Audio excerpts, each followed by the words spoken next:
আছো? নিশ্চয়ই ভালো আছো। যদিও করোনার এই সংকটকালীন সময়, তারপরে আবার আবহাওয়া পরিবর্তন হচ্ছে, আমাদের একটু সচেতন থাকতে হচ্ছে, তাই তো? আমরা একটু বেশি করে ভিটামিন সি যুক্ত খাবার খাবো, এতে আমাদের রোগ প্রতিরোধ ক্ষমতা বাড়বে। আবার ভিটামিন সি যুক্ত খাবার খেলে আমাদের কি হবে, সর্দি লাগা বা ঠান্ডা লাগার সম্ভাবনাটাও কিন্তু অনেক ক্ষেত্রে কমে আসবে। আজকে অনলাইন ক্লাসে সবাইকে স্বাগত জানাচ্ছি। চতুর্থ শ্রেণীর অনলাইন ক্লাসে আমি পাঠ উপস্থাপনায় তনুশ্রী দে, সহকারী শিক্ষক, Shimul memorial north south school and college. আজকে আমাদের অধ্যায় মন্দির ও তীর্থক্ষেত্র। ঈদের পূর্বে তোমাদের মন্দির ও তীর্থক্ষেত্র অধ্যায়টা আলোচনা হয়ে গেছে, ক্লাস হয়ে গেছে। আজকে সেই অধ্যায়ের উপর তোমাদের রিভিশন ক্লাস নেওয়া হবে। এসো আমরা দেখি এই অধ্যায় পড়ে আমরা কি কি শিখতে পারবো।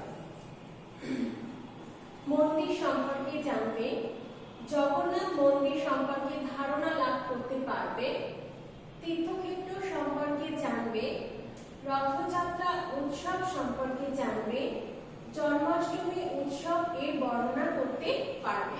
অর্থাৎ এই অধ্যায় আলোচনা করে বা এই অধ্যায় পড়ে তোমরা মন্দির সম্পর্কে জানতে পারবে, জগন্নাথ মন্দির সম্পর্কে ধারণা পাবে, তীর্থক্ষেত্র সম্পর্কে জানবে, রথযাত্রা সম্পর্কে জানবে, আর জানবে জন্মাষ্টমী সম্পর্কে। জন্মাষ্টমী মানে কি? শ্রীকৃষ্ণ যখন যে তিথিতে জন্মগ্রহণ করেছেন সেই তিথিকে জন্মাষ্টমী হিসেবে ধরা হয়। এসব আমরা আলোচনাতে চলে যাই। আজকের আলোচ্য বিষয়গুলো আমরা খাতায় তুলে নিব। আজকের আলোচ্য বিষয়, প্রত্যেকের সামনে আশা করছি বই আছে, বইয়ের পাশাপাশি খাতাও আছে আলোচ্য বিষয় লেখার জন্য, আর রয়েছে ডায়েরি। ডায়েরিতে থাকবে আগামী দিনে আমাদের কতটুকু পড়া বা কি পড়া হবে, পড়ার কোন অংশটা পড়া হবে বা রিভিশন টপিক কোন অংশে পড়া হবে। আমরা এখন কিসের ব্যবহার করব? খাতার ব্যবহার করব। আলোচ্য বিষয়গুলো আমরা খাতাতে লিখে নেব।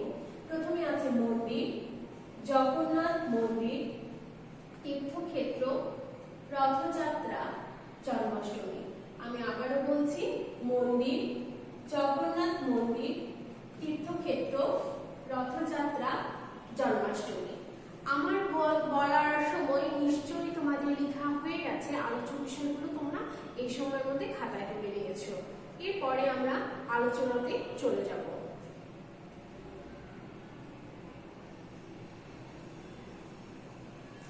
মন্দির। মন্দির কি? মন্দির হলো দেবালয়। এখানে বিভিন্ন দেবদেবীর মূর্তি থাকে। মন্দিরে প্রতিদিন দেবদেবীর পূজা অর্চনা হয়। সুতরাং যেখানে দেবদেবীর মূর্তি থাকে এবং পূজা অর্চনা করা হয় তাকে মন্দির বলে। আমরা মন্দিরের কিছু ছবি দেখতে পাচ্ছি। এখানে ঢাকেশ্বরী মন্দিরের ছবি আছে, আর এখানে আরেকটি মন্দিরের ছবি আছে। জগন্নাথ মন্দির হিসেবেও খ্যাত বা স্বর্ণ মন্দির, বিভিন্ন ধরনের মন্দির হতে পারে। বাংলাদেশে অনেক মন্দির আছে, বিভিন্ন স্থানে তীর্থক্ষেত্র বা মন্দির অনেকগুলো। বাংলাদেশের এখানে ওখানে অনেক মন্দির আছে, মন্দিরে দেবদেবীর পূজা অর্চনা হয়। তবে এক এক মন্দিরে এক এক দেবদেবীর পূজা অর্চনা হয়। কালী মন্দিরে কালী পূজা হয়ে থাকে, শিব মন্দিরে শিব পূজা হয়ে থাকে, দুর্গা মন্দিরে দুর্গা পূজা হয়, রাজরাজেশ্বরী মন্দিরে রাজরাজেশ্বরী পূজা হয়। কখনো কখনো নির্ধারিত করা থাকে যে কোন মন্দিরে কোন পূজা হবে। আবার এমন অনেক মন্দির আছে যেখানে কয়েকজন দেবদেবীর পূজা অর্চনা করা হয়। যেমন কালী পূজা হয়, সেখানে কালী পূজার পাশাপাশি শিব পূজা হয়। এছাড়াও রাধা কৃষ্ণ পূজা অর্চনা করা হয়। এরকম মন্দির, বিভিন্ন রকম মন্দির আছে বাংলাদেশের বিভিন্ন স্থানে। এই মন্দিরগুলো আছে। মন্দিরে গিয়ে ভক্তরা পূজা অর্চনা করে, তাদের মনোভাব ঈশ্বরের কাছে প্রকাশ করে, মনের ইচ্ছা ঈশ্বরের কাছে প্রেরণ করে, তাদের উদ্দেশ্য বা কামনা যা থাকে ঈশ্বরের কাছে সমর্পণ করে, নিজেকে আত্মনিবেদন করে দেয় ঈশ্বরের কাছে। ঈশ্বরের উদ্দেশ্যে ঈশ্বরকে স্মরণে রেখে কাজ করে। আর ঈশ্বরের আরাধনা করার জন্য মন্দিরে গিয়ে তারা মন প্রাণ দিয়ে ঈশ্বরকে পূজা করে এবং ঈশ্বর এতে অনেকটাই সন্তুষ্ট হন। তবে সবসময়ের জন্য মন্দিরে যেতে হবে? বাড়িতে বসে কিন্তু ঈশ্বরের আরাধনা করা হয়। বিভিন্ন ধরনের ধর্মগ্রন্থ পাঠ করে আমরা ঈশ্বরের আরাধনা করতে পারি। বাড়িতে বসে পূজা অর্চনা করলেও ঈশ্বরের আরাধনা করা যায়, ঈশ্বরকে সন্তুষ্ট করা যায়। বর্তমান এই পরিস্থিতি থেকে উত্তরণের জন্য আমরা অবশ্যই ঈশ্বরের আরাধনা করব। আমরা এবার জগন্নাথ মন্দির সম্পর্কে জানব। জগন্নাথ মন্দির। কোথায় অবস্থিত জগন্নাথ মন্দির? ভারতের উড়িষ্যার পুরীতে জগন্নাথ দেবের মন্দির অবস্থিত। জগন্নাথ মন্দির তাহলে কোথায় অবস্থিত? ভারতের উড়িষ্যার পুরীতে জগন্নাথ দেবের মন্দির অবস্থিত। এটি পুরীর সর্ববৃহৎ মন্দির। ভারতে অবস্থিত পুরীর সর্ববৃহৎ মন্দিরের নাম কি? জগন্নাথ মন্দির। বঙ্গোপসাগরের তীরে এই মন্দির অবস্থিত। এই মন্দির কোথায় অবস্থিত, কোন স্থানে, বা এখানে কোনো নদী বা এই ধরনের কোনো বস্তু আছে কিনা আমরা যদি জানতে পারি তাহলে আমরা বুঝতে পারছি বঙ্গোপসাগরের তীরে এই মন্দির অবস্থিত।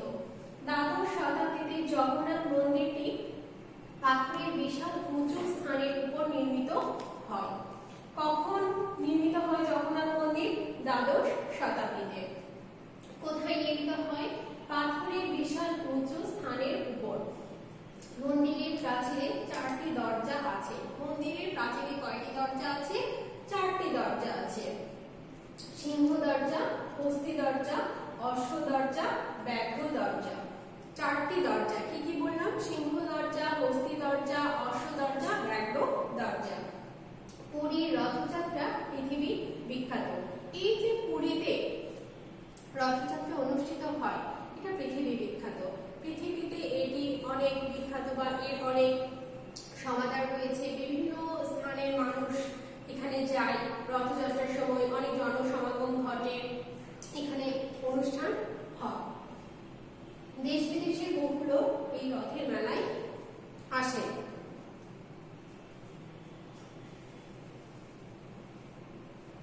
এরপরে চলে যাব তীর্থক্ষেত্র। তীর্থক্ষেত্র হলো পুণ্যস্থান। তীর্থক্ষেত্র কি? তীর্থক্ষেত্র হলো পুণ্যস্থান। যে পুণ্যস্থানে গেলে পাপ থাকে না ও পুণ্য লাভ হয় তাকে তীর্থক্ষেত্র বলে। তাহলে তীর্থক্ষেত্র কাকে বলে? তীর্থক্ষেত্র হলো পুণ্যস্থান। যে পুণ্যস্থানে গেলে মনে পাপ থাকে না এবং পুণ্য লাভ হয় তাকে বলা হয় তীর্থক্ষেত্র। কেন আমরা তীর্থক্ষেত্রে যাব? বিশেষ কোনো কারণ আছে নিশ্চয়ই যার কারণে আমরা তীর্থক্ষেত্রে যাব। তীর্থক্ষেত্রে গিয়ে শ্রদ্ধা জানালে দেবদেবী ও মুনি ঋষিদের প্রতি শ্রদ্ধা জানানো হয়।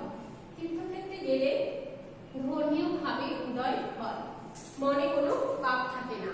এখন আমাদের আগে জানতে হবে তীর্থক্ষেত্র কেন, কি হিসেবে প্রতিষ্ঠিত হয়েছে।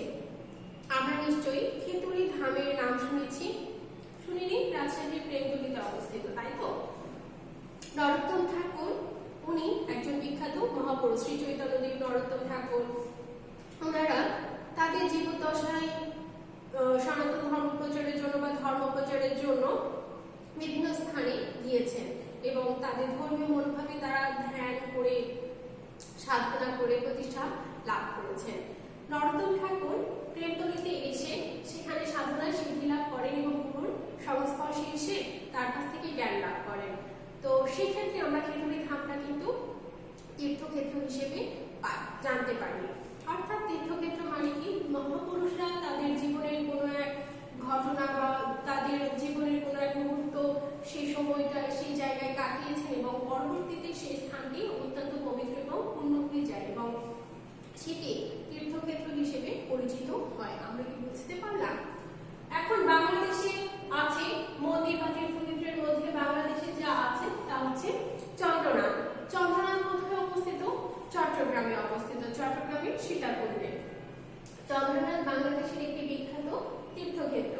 এটি চট্টগ্রাম জেলার সীতাকুণ্ডে অবস্থিত। সীতাকুণ্ডের চন্দ্রনাথ পাহাড়ের উপরে চন্দ্রনাথের মন্দির। চট্টগ্রাম, সেখানে অনেক পাহাড়, পর্বত, সমুদ্র আছে, তাই না? চট্টগ্রামে পাহাড়ের মাথায় বিশাল একটা অনেক বড় পাহাড়, সেই পাহাড়ের মাথায় মন্দির আছে, শিব মন্দির। চট্টগ্রামের সীতাকুণ্ডে চন্দ্রনাথে, সেটাই হচ্ছে চন্দ্রনাথ মন্দির। এই মন্দিরে পূজা হয়। এই মন্দিরকে চন্দ্রনাথ ধামও বলা হয়। এখানকার প্রাকৃতিক পরিবেশ খুবই মনোরম। এই পবিত্র স্থানে গেলে মন পবিত্র হয়ে যায়। সত্যি মনোরম একটা পরিবেশ। আমরা কিভাবে বুঝবো এই পরিবেশটা এত মনোরম যদি না দেখতে পাই? এখন আমরা ছবিতে দেখতে পাচ্ছি, এটা হচ্ছে চন্দ্রনাথ মন্দির। এই যে পাহাড় বেয়ে মানুষ উঠে যাচ্ছে মন্দিরের উদ্দেশ্যে, যাওয়াটা কিন্তু একটু কষ্টকর, অনেকটাই কষ্টকর, কেননা পাহাড় কেটে শুধুমাত্র একটা লাঠির উপর ভর করে ঈশ্বরের নাম স্মরণ করে ঈশ্বরের উদ্দেশ্যে পূজার উদ্দেশ্যে যাত্রা করতে হয়। তবে মনের ইচ্ছা যদি থাকে সেটা তো পূরণ হবে। আমার ইচ্ছা থাকে আমি মন্দিরে পুজো দিব, তাহলে তো আমরা মন্দিরে পৌঁছাতে পারবোই, কোনো রকম বাধা বিপত্তি হবে না। তার জন্য ইচ্ছা শক্তি এবং সততা উভয়ই দরকার। এছাড়াও তীর্থক্ষেত্র হিসেবে আছে বৃন্দাবন ও মথুরা। আমাদের পরবর্তী টপিক রথযাত্রা। রথযাত্রা হিন্দুদের অন্যতম ধর্মীয় উৎসব। রথযাত্রার দিনে পুরীর জগন্নাথ মন্দির থেকে প্রভু জগন্নাথ, বলরাম ও দেবী সুভদ্রাকে সুসজ্জিত রথে তুলে রথযাত্রা হয়। ভক্তরা রথ টেনে নিয়ে যান। আমি আগে বলেছি পুরীতে জগন্নাথ মন্দির আছে, সেখানে রথযাত্রা অনুষ্ঠিত হয়। জগন্নাথ মন্দিরে রথকে টেনে নিয়ে আসা হয়, মন্দির থেকে রথকে টেনে নিয়ে আসা হয়। রথ 3 চাকা বিশিষ্ট গাড়ি বা বহু চাকা, রথে অনেকগুলো চাকা থাকে। সেই রথে 3 জন দেবদেবীকে চড়ানো হয়, জগন্নাথ, বলরাম এবং সুভদ্রা। এই 3 জনকে রথে চাপিয়ে রথটাকে টেনে নিয়ে যাওয়া হয় দড়ির সাহায্যে, এবং এই দড়ি অনেক মানুষ ধরে থাকে, দড়ি টেনে থাকে, রথের দড়ি টানলে পূর্ণ লাভ হয়। এখন রথযাত্রা উপলক্ষে পুরীতে অনেক বড় মেলা বসে। ভক্তরা পূর্ণ লাভের আশায় রথ টানায় অংশগ্রহণ করে। পুরী জগন্নাথ দেবের রথযাত্রা হচ্ছে পৃথিবী বিখ্যাত। আমরা রথযাত্রার ছবি দেখতে পাচ্ছি, দেখো রথ, বহু চাকা বিশিষ্ট রথ। এখানে অনেক লোকের সমাগম ঘটেছে, 2 প্রান্ত থেকে রশি দিয়ে রথ টানা হয়। আর এই যে ছবি দেখতে পাচ্ছি, জগন্নাথ, বলরাম এবং সুভদ্রা, এই 3 জন দেবদেবীকে রথে চাপিয়ে বেড়ানো হয়, রথের দড়ি টেনে নেওয়া হয়, রথ টানা হয়। এখন আমাদের পরবর্তী টপিক আসছে জন্মাষ্টমী। জন্মাষ্টমী কি? শ্রীকৃষ্ণের নাম শুনেছি। শ্রীকৃষ্ণ একটি বিশেষ তিথিতে জন্মগ্রহণ করেছেন, কংসকে বধ করেছেন। আমরা ক্লাসে কিন্তু গল্পটা জেনেছি, দেবকী এবং বাসুদেবের গর্ভে শ্রীকৃষ্ণ জন্মগ্রহণ করেছিলেন, কিন্তু মানুষ হয়েছিলেন যশোদার কাছে, যশোদা এবং নন্দের কাছে। বড় হয়ে তার নিজের মামা কংসকে ধ্বংস করবো না, মেরে ফেলেছে, এটা তার বিধি লেখা ছিল। এখন আমরা জানি জন্মাষ্টমী কি। জন্মাষ্টমী হিন্দুদের প্রধান ধর্মীয় উৎসব। শ্রীকৃষ্ণের জন্মদিন উপলক্ষে এই উৎসব পালিত হয়। ভাদ্র মাসের কৃষ্ণপক্ষের অষ্টমী তিথিতে মথুরায় শ্রীকৃষ্ণ জন্মগ্রহণ করেন, তাই এই দিনটি জন্মাষ্টমী নামে পরিচিত। শ্রীকৃষ্ণ কোথায় জন্মগ্রহণ করেছেন? মথুরায়। শ্রীকৃষ্ণের জন্মস্থান মথুরা ও বৃন্দাবনে এই দিনটি অত্যন্ত আড়ম্বরপূর্ণভাবে পালিত হয়। বাংলাদেশে এই দিনে ভক্তরা উপবাস করে রাত্রি কৃষ্ণ পূজা করেন।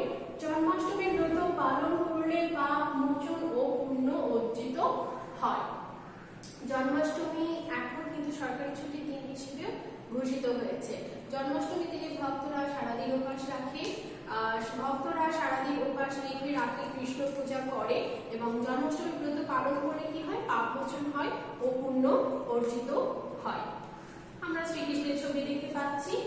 শ্রীকৃষ্ণ গোপাল, যখন তিনি রাখাল বালক হিসেবে ছিলেন, ছোটবেলায় তাকে যশোদা মা গোপাল বলে ডাকতেন। বাঁশি বাজানো কৃষ্ণের অত্যন্ত প্রিয় একটা শখ, এবং তিনি রাখাল বালক বিধায় তার সাথে গরুর ছবি আমরা দেখতে পাচ্ছি। এখন আমাদের ক্লাসে আমরা কতগুলো মূল্যায়ন প্রশ্ন দেখতে পাচ্ছি। জগন্নাথ দেবের মন্দির কোথায় অবস্থিত? আমরা জানি, আমি বুঝতে পারছি তোমরা পারবে, কারণ ক্লাসের মধ্যে একটা টেলিভিশন ক্লাস, তারপরে তোমরা মনোযোগ দিয়ে ক্লাসটা করেছো এবং এর আগেও ক্লাসটা করেছো, কাজে কাজে সবগুলো প্রশ্নের উত্তরই তোমরা করতে পারবে। জগন্নাথ দেবের মন্দির কোথায় অবস্থিত? হ্যাঁ, চট্টগ্রামের সীতাকুণ্ডে। মন্দিরে কি করা হয়? মন্দিরে দেবদেবীর পূজা অর্চনা করা হয়। 2টি বিখ্যাত তীর্থক্ষেত্রের নাম উল্লেখ করো। কি হতে পারে? 2টি বিখ্যাত তীর্থক্ষেত্র হতে পারে সেটা চন্দ্রনাথ, আবার হতে পারে সেটা জগন্নাথ মন্দির, পুরীর জগন্নাথ মন্দির। রথযাত্রা কখন পালিত হয়? আষাঢ় মাসে রথযাত্রা পালিত হয়। জন্মাষ্টমীতে ভক্তরা রাতে কি পূজা করে? জন্মাষ্টমী তো কৃষ্ণের জন্য হয়, কৃষ্ণের জন্ম যে তিথিতে হচ্ছে সেক্ষেত্রে তাই হচ্ছে জন্মাষ্টমী, তাহলে কি পূজা হবে? অবশ্যই শিবের পূজা না। জন্মাষ্টমীর তিথিতে ভক্তরা রাতে শ্রীকৃষ্ণের পূজা অর্চনা করে। আগামী দিন আমাদের রিভিশন টপ টেস্ট কতটুকু থাকছে আমরা দেখে নিই। আমাদের রিভিশন টপ টেস্ট থাকছে হচ্ছে মন্দির ও তীর্থক্ষেত্র এই অধ্যায়ের উপর। সংক্ষিপ্ত প্রশ্ন থাকছে 1 থেকে 5 নম্বর, অতিরিক্ত থাকছে 1 থেকে 5 নম্বর, এবং মজাদার এবং জ্ঞানের। কাছে কাছে অধ্যায়টা তোমাদের ভালো লাগবে আশা করছি। সবাই ভালো থেকো। করোনার এই সংকটকালীন সময়ে নিজে সুস্থ থাকার জন্য নির্ধারিত কিছু নিয়ম কানুন আছে, তা আমরা পালন করব প্রত্যেকে। সবাই সবার জন্য ঈশ্বরের কাছে প্রার্থনা করব যেন খুব দ্রুত আমরা এই মহামারী থেকে মহামারী থেকে আমরা রক্ষা পেতে পারি। সবাইকে ধন্যবাদ জানিয়ে আজকের ক্লাসে সমাপ্তি ঘোষণা করছি। ধন্যবাদ।